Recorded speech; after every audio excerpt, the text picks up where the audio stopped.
Hey guys, what's going on? Today I'm going to talk to you a little bit about something that I don't normally talk about. I'm not a big gossip news guy on the channel so far. I'll leave the door open, but I've never really done this where I'm talking about all of the different cheating allegations. And I'm not bringing any news to the table. I don't have anything new to add. What I want to talk about are solutions because that's kind of more. That's just the way that I am. I'm not like super into at the moment, at least, talking about someone else. I'd rather just talk about what's going on and try to help if I can.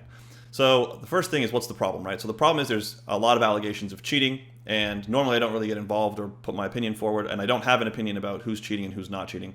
Cheating exists. That's a fact. I've known cheating to exist for a long time. For as long as I've been playing. I've gotten reimbursements for playing because I've been cheated. I've had cheaters approach me with software that I could use to cheat, and then I forwarded those people to PokerStars in the past security team. So I'm well aware that cheating exists and that it's a problem. The reason that it's more of an issue for me now is because with some of my friends, there's a little bit of a crisis of confidence at the highest stakes, where people are not playing or people are like looking at certain lobbies and seeing certain names, and the words that were chosen were that it was dream crushing. And that's obviously something that's a problem for me because I invest in poker players. My friends are poker players. The people in my network are, do this for a living, and like the dream of climbing is really important to them. So now it's more of my problem. So that's kind of why I'm actually doing this. It's not just for views or something. It's because it's an issue that I have to deal with. So like now I'm stepping in a little bit. So this is a little bit different than maybe someone else's opinion. So first I want to start off with an analogy so that people can understand two different types of cheating that I'm talking about targeting with my solution. So the first type of cheating that I would talk about targeting is RTA. So you go to a site, probably a site that I actually use to study. And I use these tools to study off the tables, obviously not when the games are running. And given enough time, they basically, you just input a poker problem and it solves it for you. And it's really helpful. Okay, so you get a really sophisticated answer that is much better than the answer that you could come up with on your own for how to play a given poker hand. And that's great. It's a great tool off the tables. The issue is that some people may potentially be using these tools, or some people are definitely using these tools in game to enhance their edge over players who aren't using those tools. And that's called cheating, and it sucks. So on the one hand, I'm going to try the solution should help mitigate that in an extreme degree, I think.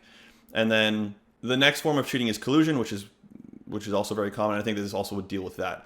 And by collusion, what we mean is, let's say there are 3 players at the table. I'm one of them, you're one of them, and my friend is one of them. And let's just say we're playing online. And so every hand we all 3 of us are playing, and you don't know that I'm friends with this other player. And all 3 of us are playing. And so the board runs out with 3 clubs, and I quickly ask my friend, I say like, hey, did you fold the ace of clubs? My friend says yes. And that's obviously, on a board with 3 clubs, very valuable information to have against you. If, let's say, I bet and you raise. Well, I know you don't have an ace high flush. So if I have the king of clubs in my hand, you don't have a king high flush either. Now I can jam on you knowing that you don't have either the first or second nuts. So that's just like a really clear example of why collusion could cause problems. Now, the thing that's key in both of these examples is that it takes time. So if I give you an analogy with respect to chess when it comes to cheating with software, I'm not a very good chess player. Okay, I don't know much about chess, but I understand that the software behind the game is quite powerful, and the world-class players use it to get better. That's, I think, a given.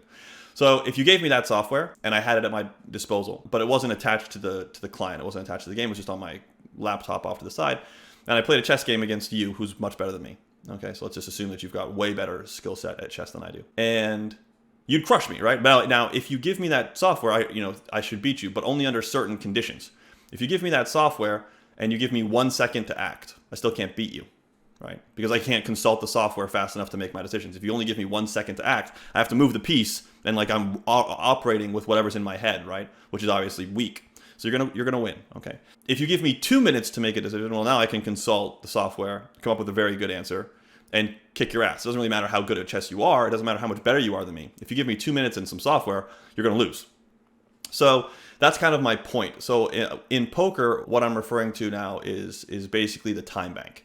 So I think that the intersection of a lot of these problems is basically time. It involves taking a lot of time to consult with either a third-party tool or a third person to make super normal decisions that we would call cheating. So I think if we eliminate the time bank, we can deal with this in a way that's fair, that's actually good for the poker ecosystem, and kind of permanent. Like I think it solves a lot of the problems that we have as a community right now. And maybe this doesn't need to be like a widespread solution. Maybe this is just a solution in games that take place with fewer than 100 players. Maybe this is something that takes place at a certain buy-in limit or higher. But I do think that the elimination of the time bank, and it could just be across the board, I think that the elimination of the time bank substantially reduces the amount of cheating that's going on in the way that cheating is being done at present. The reason I think that cheating is being done at present primarily in those two ways is because for someone to have a software powering their solution that they built themselves, first of all, it's going to be more rare. Second, if you have it and it's competitive with the tools that we have at market, currently, you could probably make as much money or more just selling the product that you have, right? And just competing in the market.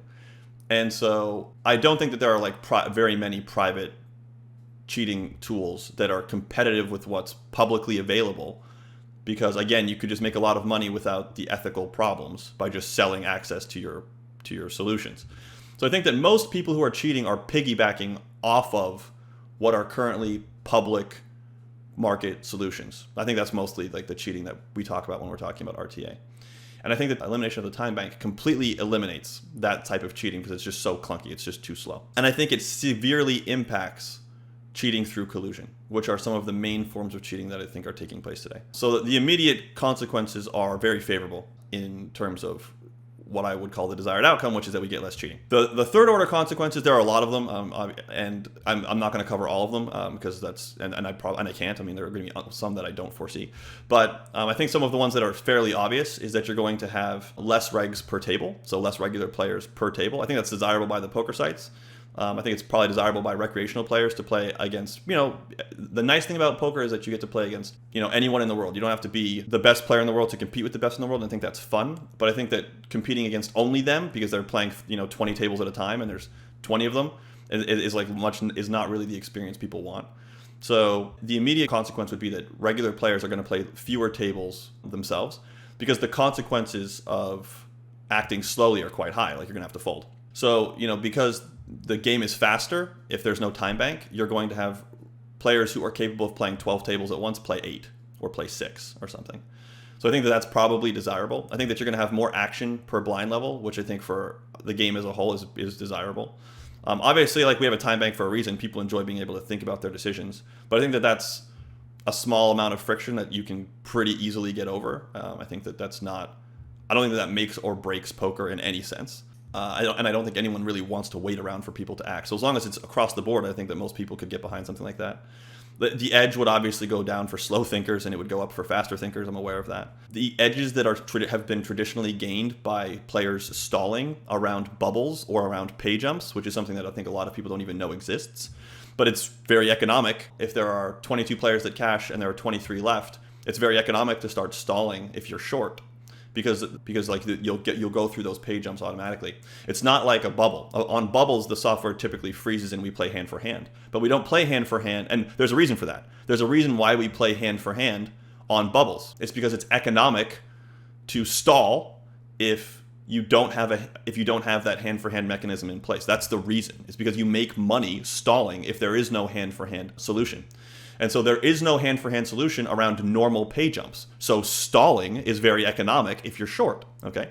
But this would obviously eliminate the edge gained by stalling around those pay jumps, which I think is something that's desirable for the poker playing community. It's obviously an edge that mostly pros exercise, recreational players may not even be aware exists. And that would improve the gameplay experience. And so, I think that from the perspective of the poker sites, they want less money withdrawn by professional players from their ecosystems overall. I think that that's been a general trend to assume that that's true. I think is conventional wisdom at the moment. And so I think that this accomplishes that goal for them. At the same time, I think that there's a very strong desire on the part of the professional poker playing community to compete against players that are playing legitimately and not cheating. And I think that this accomplishes that for them. This is also the type of solution that's very affordable. It doesn't cost a poker site very much money to remove a time bank. And yes, it's true that pros wouldn't be playing 20 tables of high stakes games, but I don't think that that's what they want anyway. And it would speed up the entire gameplay for the poker sites, which I think is desirable. I also think that it's something that they can do to combat cheating that doesn't cost money, because it's very easy for a poker player to point at a poker site and say, just double your budget that you dedicate to investigating cheating allegations. Improve your software to try to catch people who are cheating. Improve the algorithm that monitors when someone gets taken over by someone who's ghosting or something like that. Like all of that type of behavior, like all of that type of a response is just like throw more money at the problem, but like they have limited resources and they are trying to maximize their margins as businesses. So I think that this is like an economic solution that happens to be win-win. And if it's been discussed elsewhere, like that's great. That's awesome. I don't care. Like I'm not trying to get credit. I don't give a shit. I just think this is something that actually might be helpful and might work. And I think that circulating this as a solution around something that, since I have a platform to do it, it's something that I want to do. So yeah, let me know what you guys think in the comments down below. I really appreciate it. And yeah, like if it's a shitty solution, it's totally fine. Like if this solution sucks, we have a time bank for a reason. If this solution sucks, that's cool. Like we will move on, and I don't care. we just don't use it. It doesn't cost me anything. This takes a little bit of time to make a video. So and if it's a solution that actually has an impact, then that's fucking awesome. So you guys can let me know what you think, and have fun at the tables. Thanks, guys. Bye.